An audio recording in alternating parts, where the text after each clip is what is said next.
Thank you so much. I appreciate you all turning out on an especially beautiful spring day when you could be doing 100 other things. I want to thank Dean Turpin. I want to thank Melanie McDermott for that great introduction, to Dr.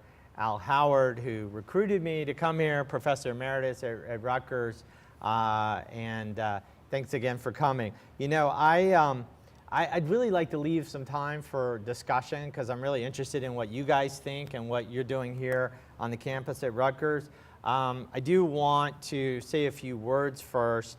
You know, in the aftermath of what happened last week in Boston, you know, it started out a week with us being forced to acknowledge and remember that there are some pretty bad people amongst us. And the week ended with us remembering that 99.99% of us are actually good. And the incredible response of the people of Boston, the police, the heroic actions of so many people to resolve that crisis and to begin to bring justice, at least for me, just reminded me of, you know, we are capable of doing good things. We are capable of working together in the face of enormous challenges and danger. You know, it got me to thinking a lot last week about, you know, imagine if the city of Boston had been warned that there would be bombs set off, or that there were people who were planning to set off bombs at the finish line of the Boston Marathon. And not only was the city warned that these bombs were going to go off, but we were told when they were going to go off, who was going to plant the bombs, and all this information, all these warnings were provided to the city of Boston. Of course the bombings would never happen, right? I mean, we would take action to prevent it. And there was no warning, and so this tragedy happened. But because I'm obsessed with climate change, I filter everything through the prism of climate change, and I'm left, you know, to think, you know, we are being warned about climate change. We have been warned repeatedly that how bad this will be. We are already seeing the impacts of climate change. Scientists are quantifying how bad it will get in terms of temperature rise, in terms of sea level rise. And yet, we have not responded anywhere near to the level of the creativity and the energy of the people of Boston, firing on every cylinder, from law enforcement to average people and everyone in between.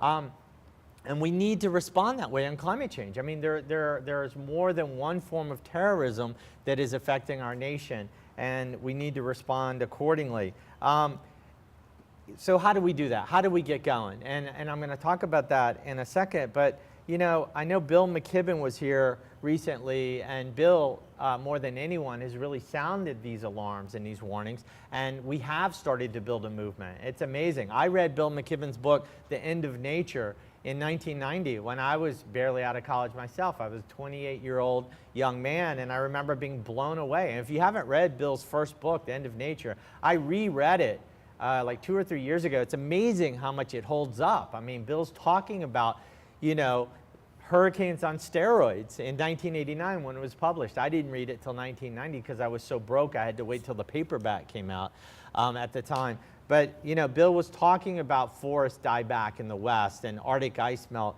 and everything that he predicted has come true. And it's just amazing to see how bad things have gotten.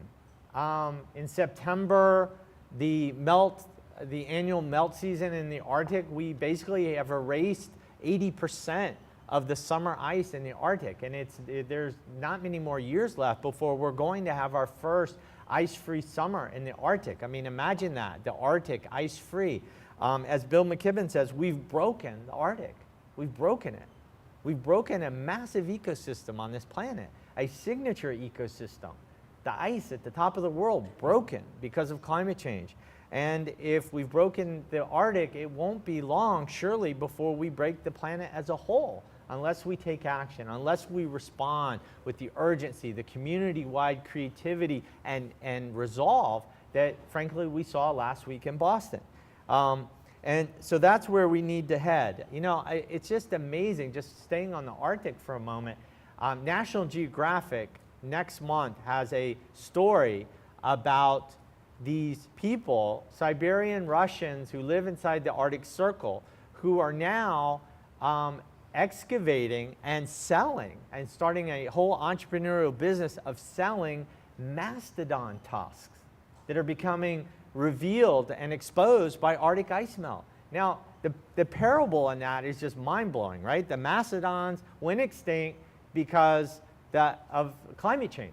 You know, when the last ice age ended, when the planet got warmer, the mastodons disappeared. And now we're excavating their tusks, and they're estimated to be millions of mastodon tusks that will be revealed and uncovered by retreating ice. And if that's not a message to us, you know, I don't know what is. But it's really reached surreal proportions in terms of Arctic ice melt. The extreme weather. I mean, wherever you go in the world, it's too hot, too wet, too cold, you know, too dry. And we've seen it just here in the mid-Atlantic. I live in Maryland, not too far from here. You know, we had a record hot summer in the DC area last summer. We had this derecho storm that I think also affected New Jersey, June 29th of last summer. It was basically a land hurricane without the warning of a hurricane, this massive thunderstorm system that left 5 million people without power, killed a lot of people, took down unbelievable amounts of trees in the mid-Atlantic. Then, of course, half of the country is still officially in drought. We've never had this much drought in the United States ever on record. And there was Hurricane Sandy on October 29th. I mean, you know, you guys lived through it. The impacts were unbelievable, over 100 dead, $60 billion just in federal relief of the expenses, and it's gonna take decades to fully recover from that storm. Anomalous storm in every way. I don't have to tell you guys, you know, extraordinary late in the season, extraordinarily far north in terms of landfall, lowest barometric pressure of a storm that far north, the largest recorded wind field, 1,000 miles in diameter, 1,000 miles of wind from one hurricane. Just absolutely extraordinary. And you know, we know what's causing this extreme weather. It's climate change. And we know what's driving the climate change. It's our use of fossil fuels. Oil, coal, natural gas, CO2 goes in the atmosphere, traps heat. But more and more, it's the extreme fossil fuels that are driving the extreme weather. You know, as climate change intensifies, we're seeing more and more anomalous weather patterns. We're going to see more and more Katrinas and Sandys. And we've run out of the easily recoverable fossil fuels, so now we're switching to the extreme fossil fuels. You know, Al Gore has said, you know, that a lot of heroin addicts, when all their veins collapse, I mean, they'll wind up at the end of their use, you know, shooting up in their toes. And that's what we're doing with tar sands oil. I mean, that is extreme energy. That is extreme. You know, cut down an area of forest the size of Florida. Excavate the sand, cook it, take the oil out, pipe it down to the United States. This is extreme oil. Fracking. I mean, what could be more extreme than fracking? You know, drill down a mile underneath the ground, go horizontal for another mile, put explosives into the pipeline, set off the explosives, shrapnel goes through the pipe, fracture the shale, then pump the water and the cocktail of chemicals underground, force the natural gas up. Oh, and by the way, in the process, trigger a few earthquakes, contaminate rivers. What could be more extreme than fracking? Mountaintop removal for coal. I mean, it used to be in America, we took the coal out of the mountains. Now we just take the mountains off the coal. Just extraordinary, appalling impacts on human and natural communities before you even burn the stuff. You know, then you burn the coal and get the mercury contamination, the code red smog days, and the climate change. Extreme coal. And then also today we're marking the 3rd anniversary of the collapse of the Deepwater Horizon oil platform. It caught on fire on April 20th, 2010. It sank on April 22nd, Earth Day, and we know what was a consequence of that, and that is drilling in a mile of water. You know, the easy oil has been drilled for along the Louisiana, Texas coast and elsewhere. Now we're going in deeper and deeper water, up to 8,000 feet of water under extreme pressure, under extremely dangerous conditions, where the smallest human error can set off an oil spill like what we saw in the Gulf. So this reach for extreme energy now is really what's driving the extreme weather, and we have to do something about it. And I am happy to say that on February 13th of this year, I joined Bill McKibben in handcuffing myself to the White House fence. There were 50 of us prior to the February 17th rally. I bet there are a few people. Were any of you in Washington on February 17th? There are a couple of you. We had 40 to 50,000 people there. It was just an amazing day. It was cold as hell and windy as hell. Bill McKibben says, if you know, it seems like every time we have a big rally in Washington, anywhere in between January and April, it's just so cold that maybe that's how we solve global warming. Just keep having rallies in Washington. It was a cold day, but it was an amazing sight to see all those people and all those banners and all those posters. But prior to that, prior to the February 17th Sunday rally, on the 13th of February, 50 of us handcuffed ourselves to the White House fence to tell the president we don't want tar sands. We're tired of the extreme energy. We want extreme solutions. We want a supremely mobilized, creative national push for solutions, not more of the tar sands. And you know, it was very interesting for me as I was handcuffed to the White House fence. To my right was Bobby Kennedy Jr. and his son Connor, wonderful young man.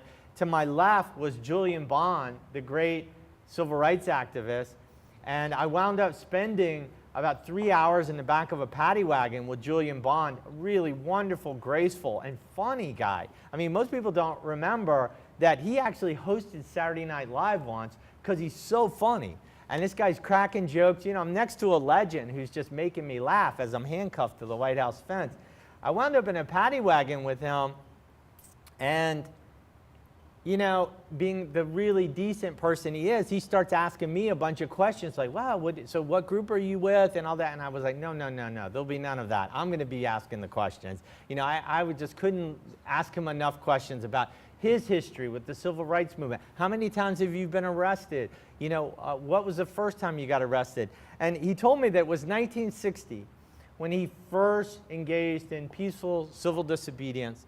He went with others to the cafeteria at the Capitol building in Georgia, in Atlanta. He's from Georgia. He was a member of the General Assembly in Georgia starting in 1966. He was a student activist before that.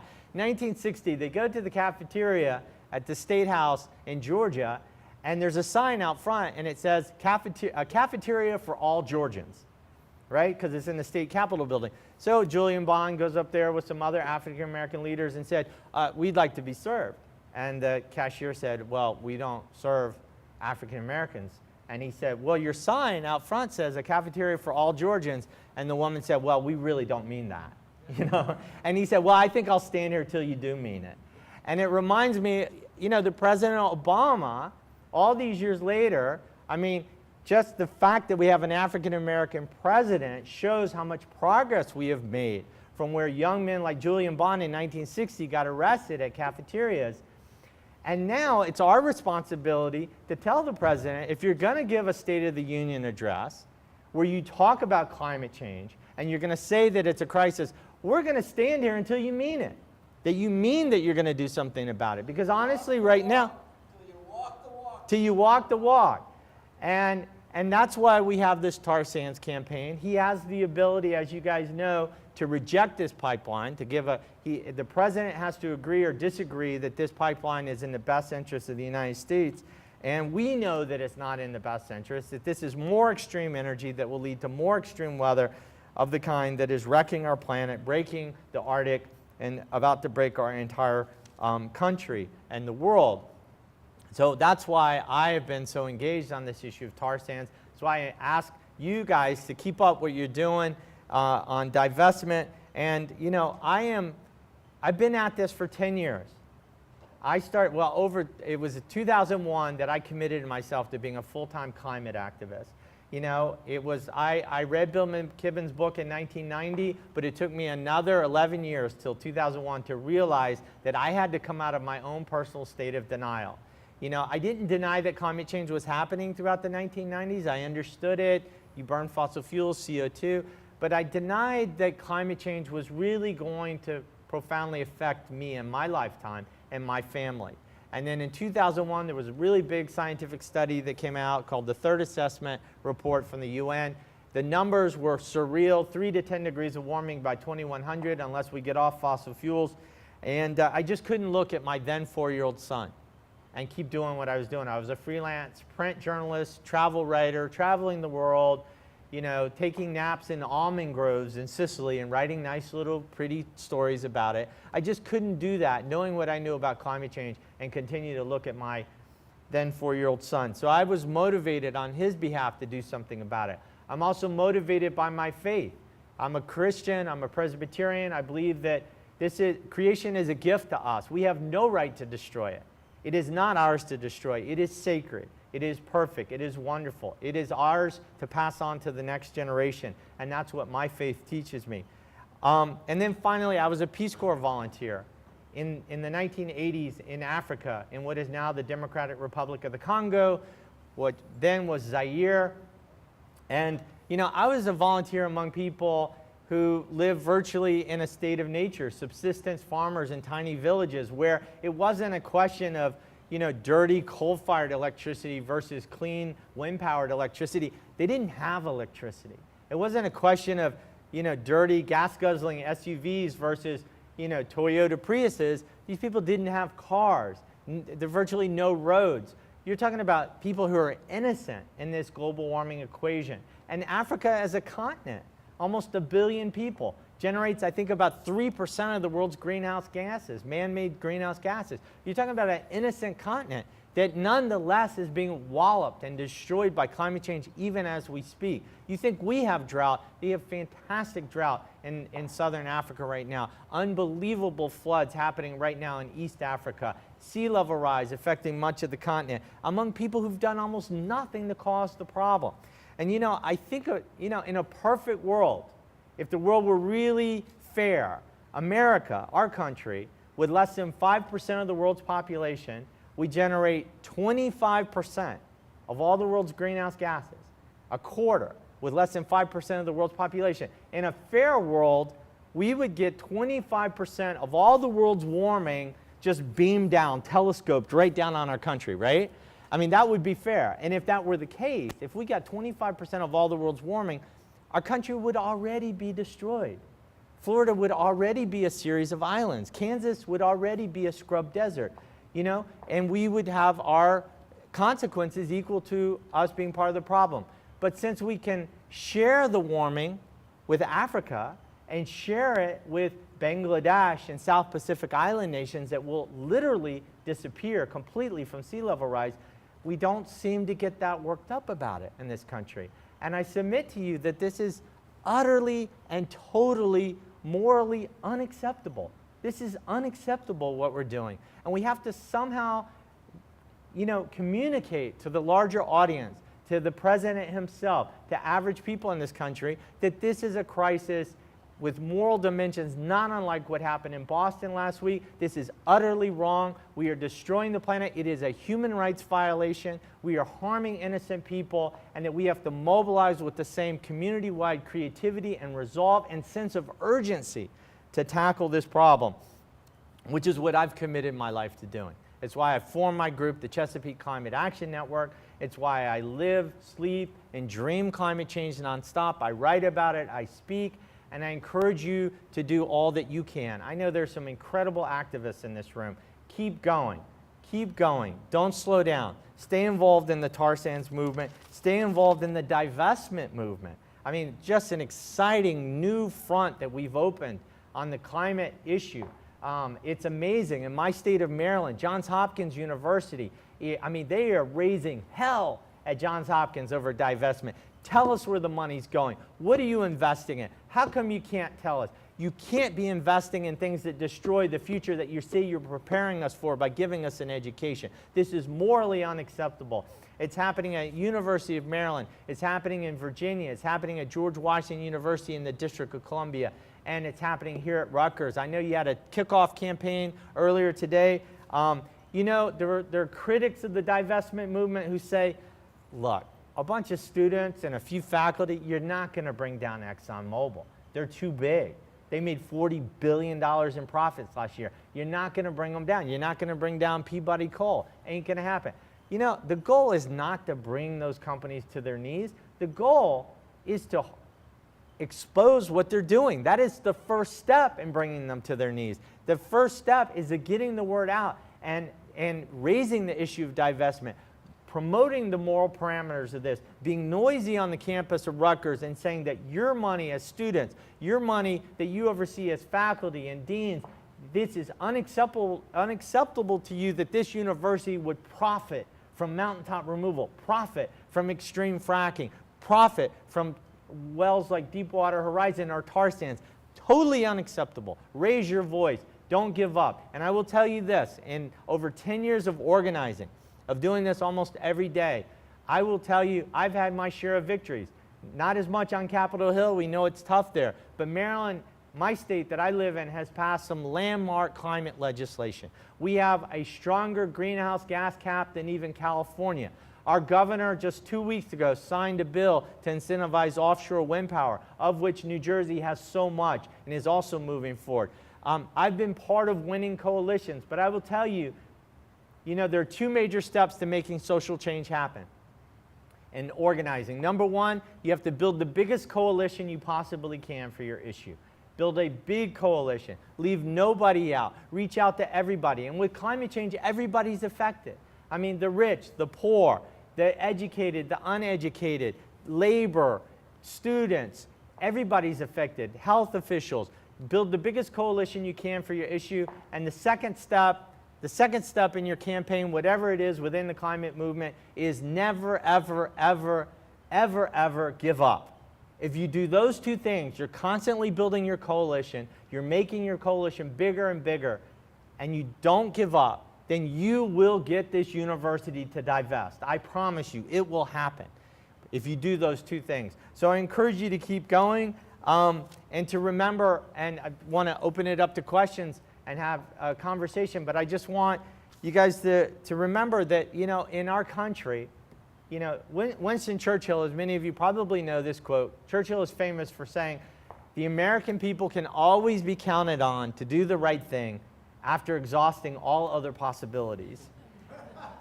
I think that we're there, we're ready. We've exhausted so many possibilities. The fact that we have ridiculously begun to embrace these forms of extreme and unacceptable energy that are driving extreme weather shows that we are ready finally to do the right thing. And that when we do the right thing in the past, whether it's civil rights or women's suffrage or ending the Vietnam War, we tend to really accelerate in the end game. We move explosively once we get going. Fighting World War II, classic example. We stayed out, we denied it. When we finally jumped in, we jumped in with both feet and moved explosively. We're going to do that on climate change. We're going to do that with your help, with you staying involved in demanding divestment on this campus, staying involved in demanding offshore wind power in New Jersey, staying involved in demanding that our president reject the tar sands pipeline. We will get there. So have heart, keep going, and let's get the job done. Thank you very much.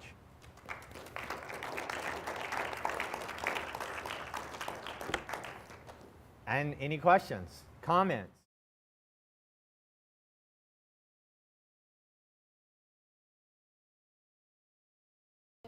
Sure. Well, I started the way you guys are starting. I looked around in 2001, and I had a great career as a journalist. My life was perfect in 2001. I lived a charmed life, traveling a lot. I was writing stories for National Geographic and the Washington Post, and it was great. But my conscience would not allow me, as I mentioned earlier, to continue to pretend like climate change wasn't happening. And so in 2001, the first thing I did was put solar panels on my roof, started heating my home with organically fertilized and sustainably raised corn kernels from a farmer 40 miles from my house. I made all these changes. I planted a native plant garden in my front yard. I became a vegetarian. I became obnoxiously green, just hideously green in my own life, and trying to live a low carbon life, because I knew I didn't want to speak on campuses or church basements, and ask other people to make changes in their lives, change how they think, change how they vote, change how they live, until I'd made all the changes I possibly could in my own life. And yeah, my book, Ravaging Tide, actually chronicles a lot of the changes I made in my life after 2001. But that was the first step I did, was try to walk the walk. And then I looked around, and I was like, okay, I'm now going to attach myself to the ass-kicking climate group in the Chesapeake region. I'll just find that ass-kicking climate group, and I'll just become active. And I couldn't find the group. I went to Sierra Club, Environment Maryland, National Wildlife Federation, and all of them had global warming on their list of concerns and clean energy on their list, but no group had it at the top of their list, which is where I wanted it to be. And so many times in life, when you look around and what you want or need isn't there, you need to, found the organization yourself. Go make it happen yourself. So I was innocent enough and to think that I could pull this off, that I could form a group, and I gave it the name. I knew I wanted action to be in the name, because I really wanted to do something. I didn't want to just talk. I didn't want to just write. I wanted to take action. And so we called it the Chesapeake Climate Action Network. And it started with me and a laptop in my house in 2001. Now we're a staff of 16. We have an office in Tacoma Park, Maryland, right outside of DC. We have an office in Richmond, Virginia. We're active in Maryland, Virginia, and the district. And every time Bill McKibben calls me up and says, can you help us on the Mall or Capitol Hill or something in DC, we turn out for that too. So we have the added value of surrounding the region of Washington, DC, and also being part of the district. So how did I do it? Build a coalition and don't give up. My organization actually began when I started having open houses at my home to invite people to come see the solar panels and come see the native plant garden and learn more about vegetarianism and learn more about global warming. I invited people to my home, and hundreds of people started to come.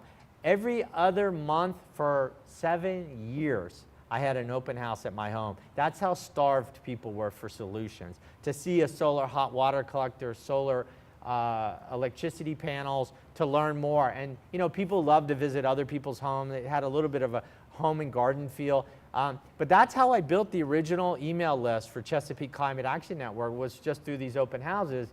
And then I started raising money for some local foundations and getting individuals to donate money. Went from me to one other person and then 3 people, and it was just a process. But really, what drove the whole thing was pig-headedness, just being so determined and refusing to give up, and believing that, what Margaret Mead said, the way you change the world is a few really, really passionate people working hard together can change the world. That's the only way it's ever happened. And just believing that and finding those other soulmates and getting that email list and communication together and picking your battles and publicizing your battles and then picking the next battle and keeping going. But I would say the number one, those 2 things I mentioned, reach out to everybody, leave nobody out. If you're building a campus coalition, the Johns Hopkins Climate Group, they've got like the Student Karate Society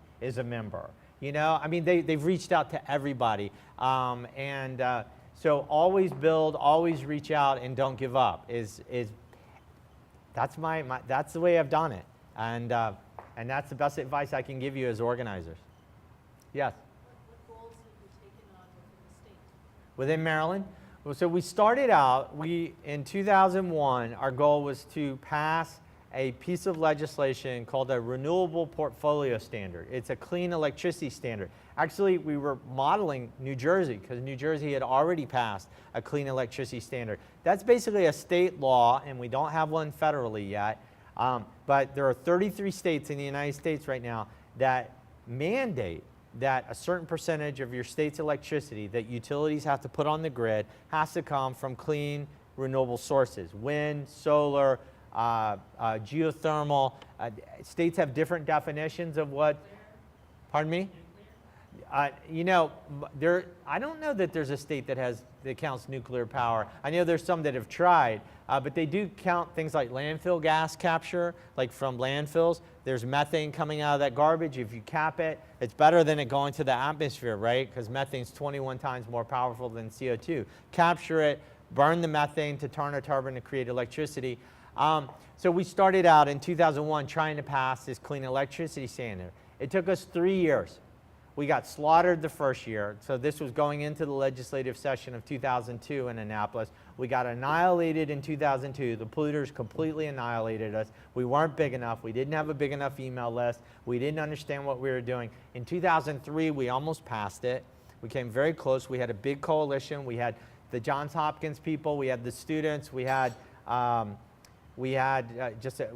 Western Marylanders who wanted to build onshore wind farms.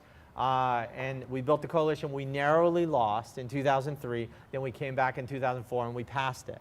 And that was the first goal of the Chesapeake Climate Action Network. And since then, we've moved on to pass a clean car standard in Annapolis. In 2009, we passed, again, the strongest greenhouse gas reduction plan in the country. It's even stronger than California's. And under our current governor, Martin O'Malley, who, by the way, is probably going to run for president in 2016 if Hillary Clinton doesn't run. And he's one of us. I mean, Martin O'Malley, the current governor of Maryland, is one of the few politicians that I know that loses sleep over climate change. I mean, really loses sleep. He is obsessed with climate change. I don't hear people saying that about Obama. You don't hear that said about many politicians, but he's one of them. And he's worked with us. He's one of the main reasons that we were able to pass a bill 2 weeks ago to incentivize offshore wind. You know, Governor Christie has talked a good game on wind power, but I agree with you, after Sandy, there were so many opportunities, like Mayor Bloomberg, who basically said, it's climate change. That we have an infrastructure in New York City that was built for a climate that no longer exists. And now we're getting climate impacts like Sandy that we've never seen before, and our subway is flooding, and it will flood again. We have to deal with solving climate change by switching to clean energy, and we also have to start building resilient communities and hardening our coastline. We have no choice. We have to adapt to some of the warming that's in the bank. So those are some of the things we've done in Maryland, and frankly, some of it has been inspired by what the state of New Jersey has done, but we have so much more to do.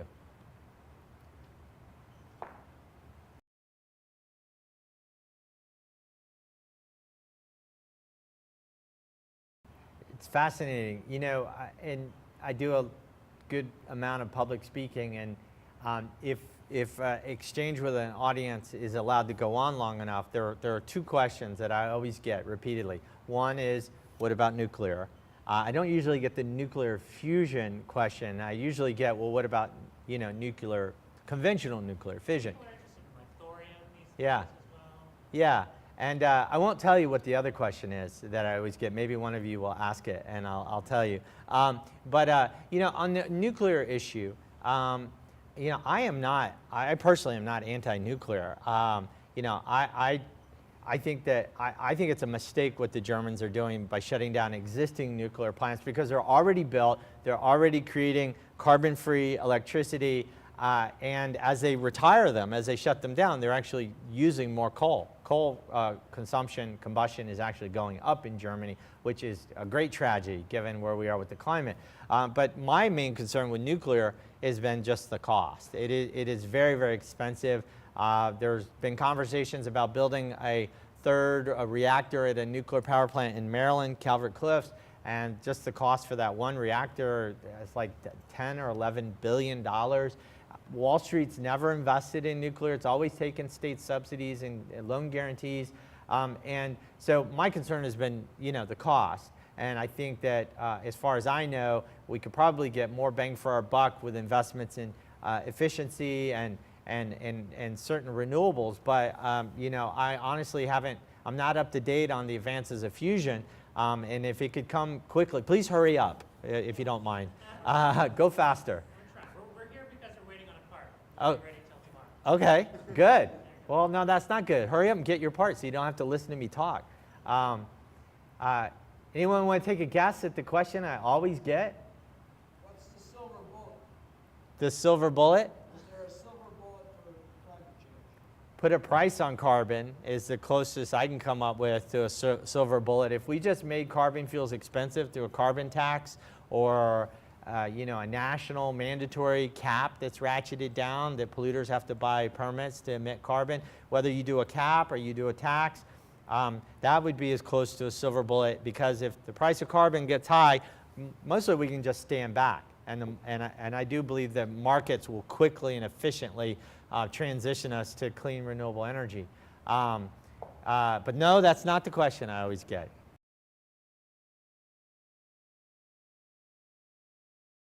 Oh, man. Capitalism's a problem. I don't know if any of you have read Bill's book, Earth, which is spelled E-A-A-R-T-H. He misspells Earth because he says, you know, that planet that we used to call, the planet formerly known as Earth with one A, no longer exists. We're in a different world. So he misspells it, and throughout the book he refers to the new Earth. And in that book, he basically says the real problem, the fundamental problem, is growth. You know, this mentality of growth, that we have to continue to grow. We have to grow the economy. And even if you solve the carbon issue, even if we could turn the CO2 spigot off, but we still have this capitalism, you know, this model of capitalism predicated on growth, we will wind up wiping out the forests and depleting the oceans, and et cetera. And that we have to address the internal contradictions of capitalism and reach a steady state where we have enough, we don't need more constantly, and that enough is sufficient for the planet to bear. And there are many ways, you know, that we could get there. And there have been societies in the past that have achieved a steady state where growth is not the ultimate measure of success, but there are alternative ways of measuring well-being through happiness and health and all that, and that's what we need more than economic growth. But that's not the question.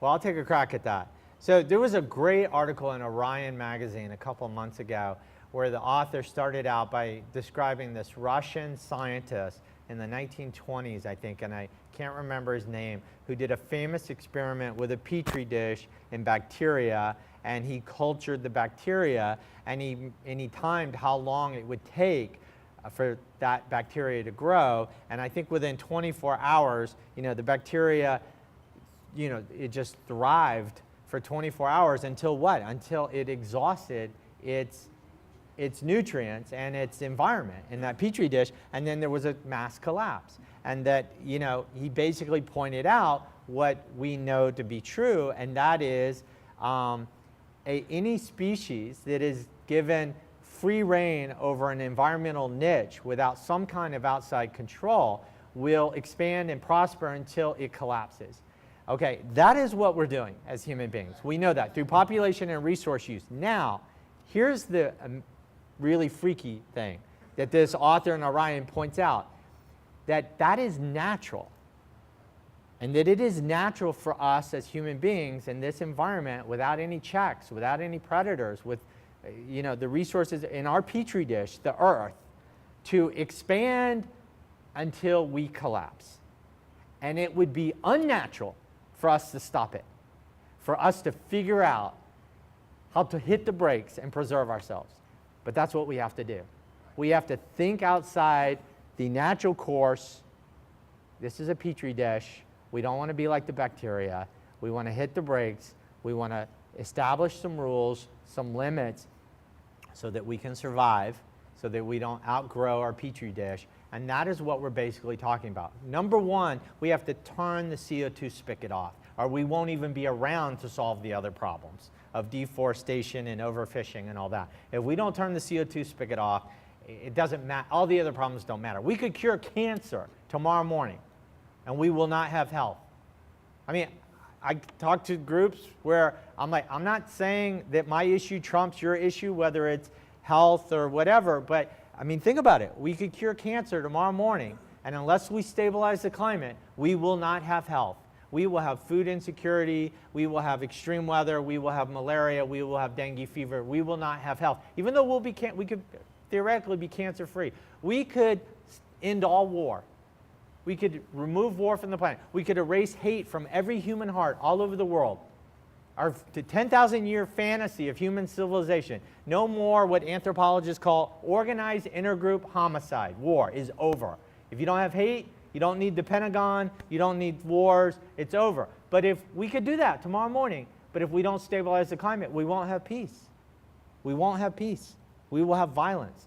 And so we have to move this to the front of the list. We need to turn the CO2 spigot off. We need to stabilize the climate. Then we have to deal with the growth issue, which I think we can. I really recommend Bill McKibben's book, Earth. It's his most recent book, came out 2 years ago, I think. It really addresses what you're asking. You guys have had your hand up. Yep.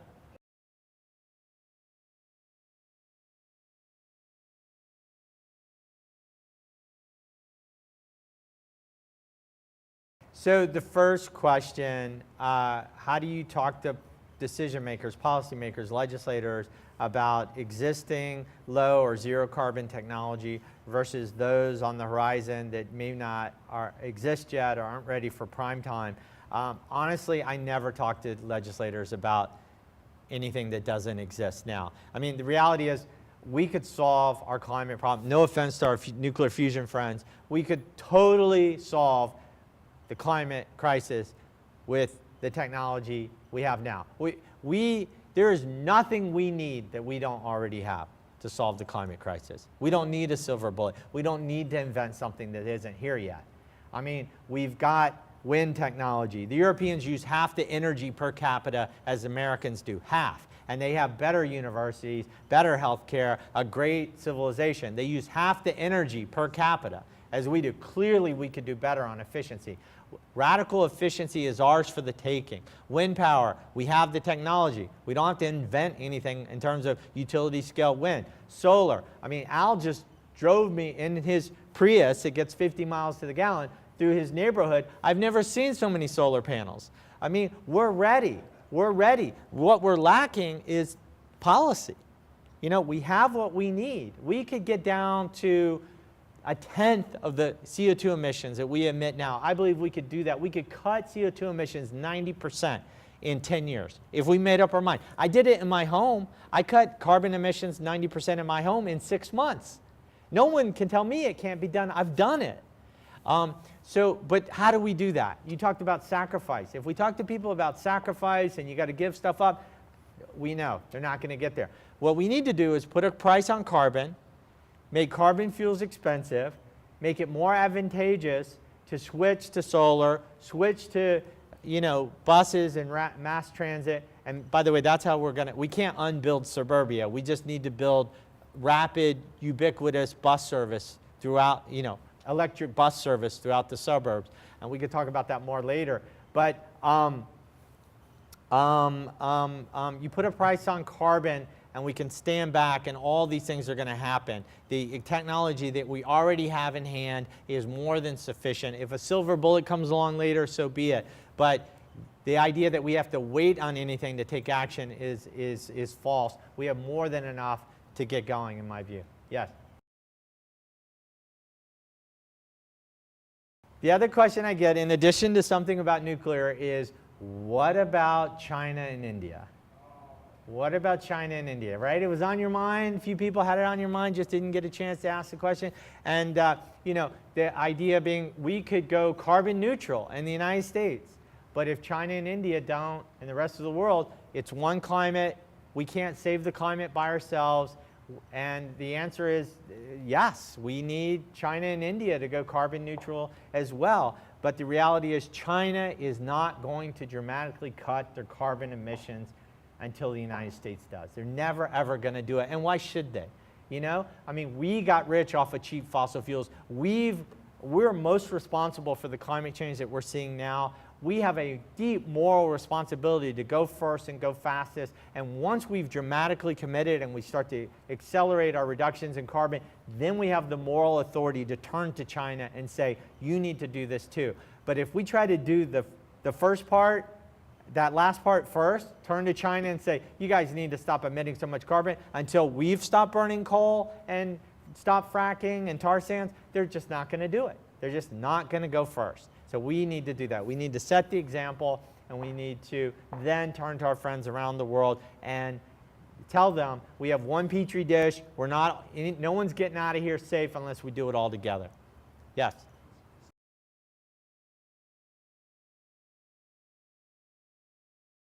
Well, in terms of building sustainable communities, again, I think that we will have more sustainability when we've properly reflected in the price of carbon all the harm that carbon fuels do to the planet. And then you're just going to see 10,000 tinkerers in 10,000 garages and 10,000 community groups all moving in the same direction. The invisible hand of Adam Smith will move so many things. For example, I'm a vegetarian.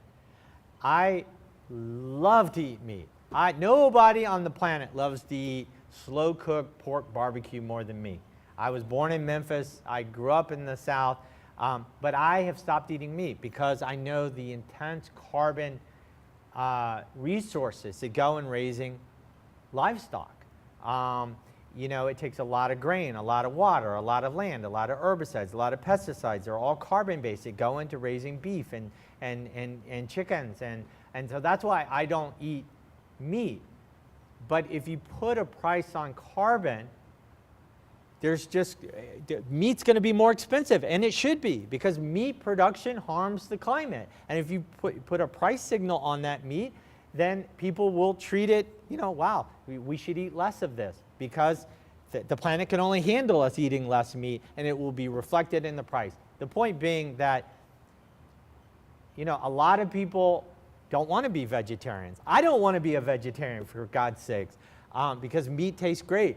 But if the meat was properly priced, we would just eat less of it. We would eat it more sustainably, just from the price on carbon. And so that's just one example of how sustainable living and patterns and communities can evolve. But I will tell you one thing that I've started doing in my neighborhood. You look at the Great Britain and the United States during World War II, victory gardens. They had them in England first, and then the idea came to the United States. The UK grew half of its food from victory gardens during World War II. It went from zero, virtually zero gardens. I mean, you're talking about London, growing vegetables on rooftops. I mean, it was amazing, the transformation. The United States as well. We're going to need to do that again. We're going to need to turn every sunny space where tomatoes and beans can grow. You know, in our lifetime, I believe that we're going to see food grown on every block, because we're going to have to, because we're not going to be able to grow the same amount of grain in Kansas. It's not going to happen. Kansas will become a scrub desert if we continue on this trajectory. And one of the ways that we're going to adapt and become more resilient is we're going to grow food everywhere. Bill McKibben talks about this in his book, Earth. He talks about how exciting that is.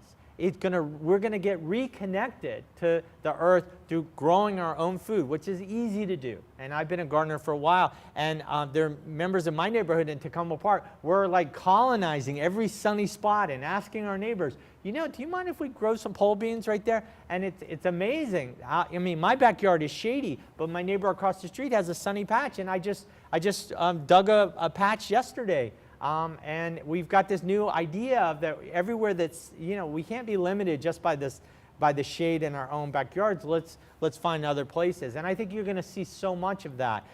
In terms of, and that's just one example, in terms of resilient coastal communities, man, that's tough. You look at South Louisiana, you know, that's a shoreline that's not resilient, and Katrina proved it.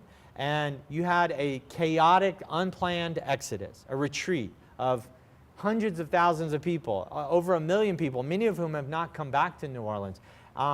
We have to begin thinking about a planned retreat.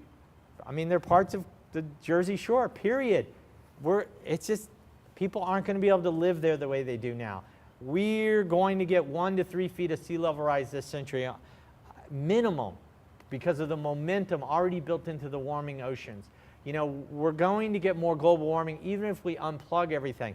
And, you know, these coastlines up and down the East Coast, we need to start thinking about moving back and moving up. it should be illegal for people to build within, at least 1 or 2 feet of mean high tide along these shorelines now, because all it is guaranteeing human suffering and society loss through communities that are built that are almost guaranteed to suffer from a future Katrina. So we need to start thinking about a planned retreat, which people don't like to talk about that. I know that.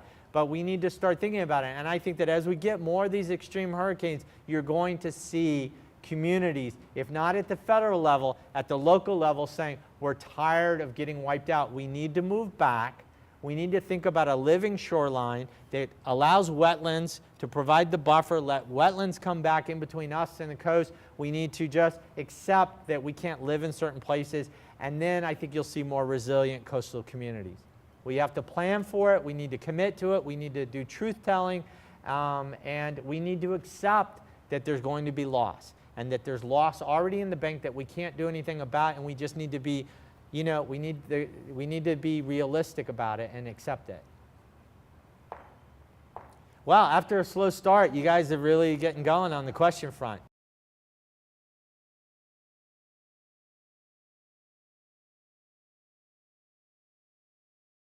Well, it's a matter of timing and acceleration. I mean, Al's neighborhood, I'm so inspired by how much solar there is in his neighborhood. And the real driver is it's just gotten cheaper. I mean, you can lease your roof for no money down, right? I mean, who can beat that? But it's just a matter of acceleration, and especially when it comes to oil and natural gas. I mean, these are artificially cheap resources. There are companies that want to keep it cheap by building things like a tar sands pipeline. There's also some inertia, there's just some habits, there's some momentum in the fossil fuel economy that's not entirely rational. But if you raise the price enough, I mean, the fact that renewable energy prices are going down are accounting for a lot of the adoption of renewables that's happening now, but it's just not happening fast enough. And if you make coal-fired electricity much more expensive, then you don't just have the people who are willing to be a little bit exotic and put solar panels on. Suddenly you've got everybody wanting to get off coal-fired electricity. So I don't think they have to be mutually exclusive. I think they can be complementary. I know the solar installers would love to see a price on coal-fired electricity because their businesses are going to grow. I mean, one of the technological challenges will be, smart grid. We have an old grid that's not that smart, and we're going to have to store electricity. We'll probably store electricity with our electric cars in the future at night, charge our cars at night. And there are a lot of different ways that we can create a smart grid in a hurry. Part of the offshore wind, what's exciting about offshore wind is that if you build a series of wind farms from Cape Cod to Cape Hatteras, you're covering, a amount of distance that at some latitude the wind is going to be blowing all the time really hard. Basically, once you go 10 miles off the Jersey Shore, it's blowing 24 hours a day, daytime and nighttime. But it will be blowing even harder in certain areas where weather fronts are passing through. So if you've got basically a clean energy farm from Cape Cod to Cape Hatteras, you're guaranteed to have exceptionally windy conditions at some point along that line that starts to create almost a baseload type energy if those wind farms are interconnected to each other with an offshore transmission grid that's being discussed. So there are different ways that we can get to a smart grid. We can simulate baseload electricity in different ways. And again, I think it's going to happen a lot faster than many of us, even at this point, believe.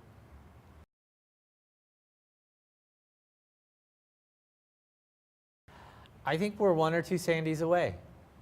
I mean, I think it's inevitable that, look, human beings, history has shown us that we human beings tend to learn things the hard way, right? I mean, one catastrophic world war was not enough for Europe, right? They needed 2 of them. Incomprehensibly, Europe needed 2 world wars to sell them on peace, but they got sold. We're not there yet on climate. And I think that we may, and that's a terrible way to think of it, but I think it's realistic. We may be 1 or 2 Sandys or Katrina away from getting a price on carbon. I hope that that's not what it takes, but given how much the climate is changing, how much the extreme weather is becoming more frequent, I think that simultaneously we're getting closer to the point where even conservative Republicans embrace the need to phase out carbon. Yes?